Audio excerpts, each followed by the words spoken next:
Morning class, this is Monday, April 13th. This is your lesson for today. This is government, 11th grade.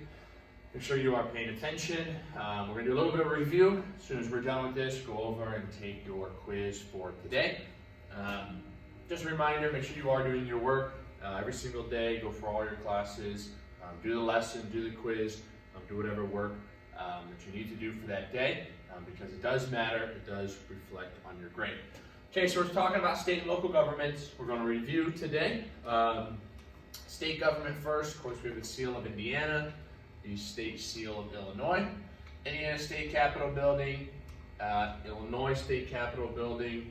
One's in Indianapolis, this one's in Springfield. They're both completed in 1888. State constitution. So all states have constitutions, just like the United States has a constitution for the whole country. Every state has its own individual constitution. Picture of a couple of constitutions.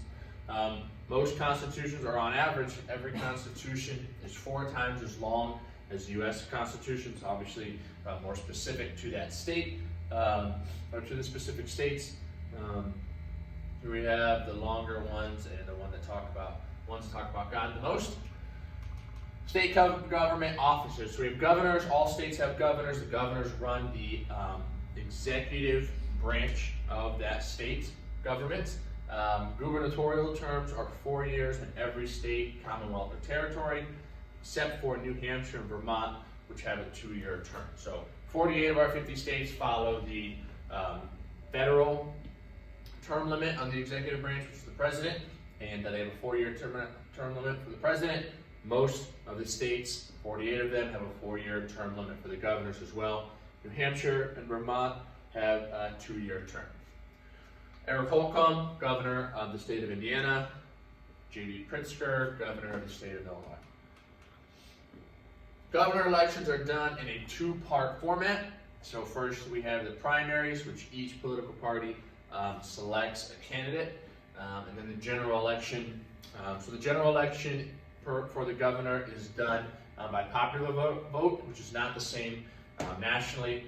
The federal election or the national election is done through the Electoral College, but with the states, it is done by the popular vote, which means whoever gets the most votes wins. Elections for governors are called gubernatorial elections. Here we have the Democrat governors in blue and the Republican in red. Governors run the executive branch of each state. We talked about this. Of course, there's 3 branches of government: executive, legislative, and judicial. And the governor runs the executive branch for each state.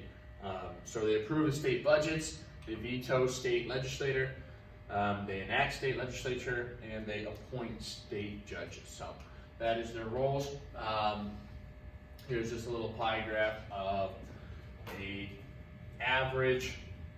This is for Georgia, but this is pretty average state budget for 2020, which is about half goes to public school system. So the budgets get approved by the governor.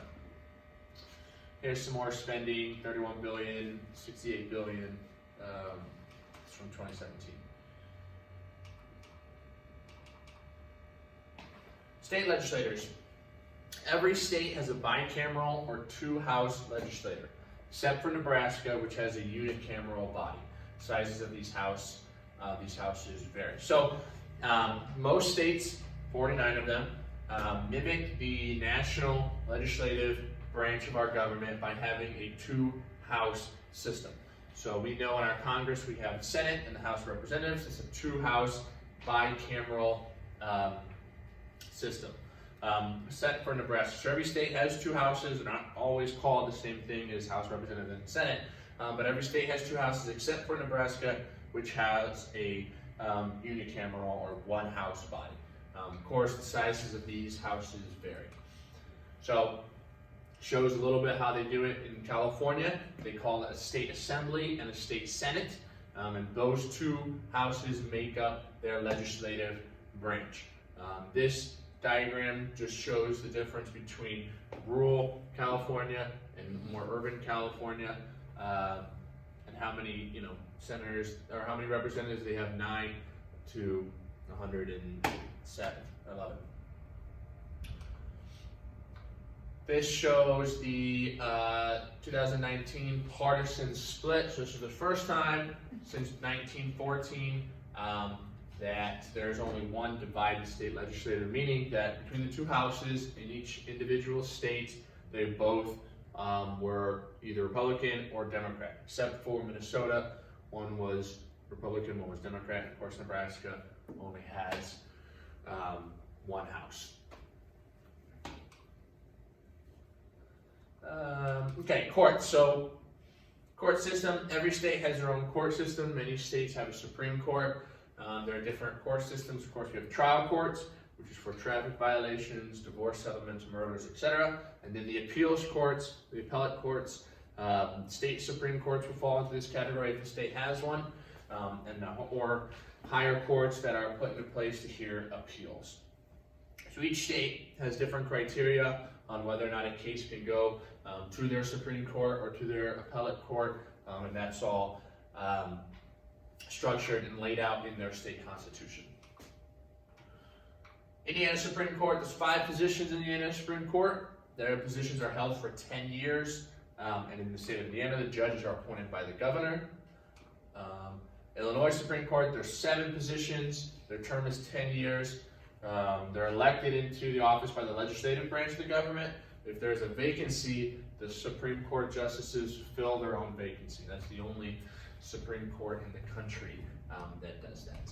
Okay, all right, that is your lesson for today. I'll review, go over, and take your quiz for Monday, April 13th.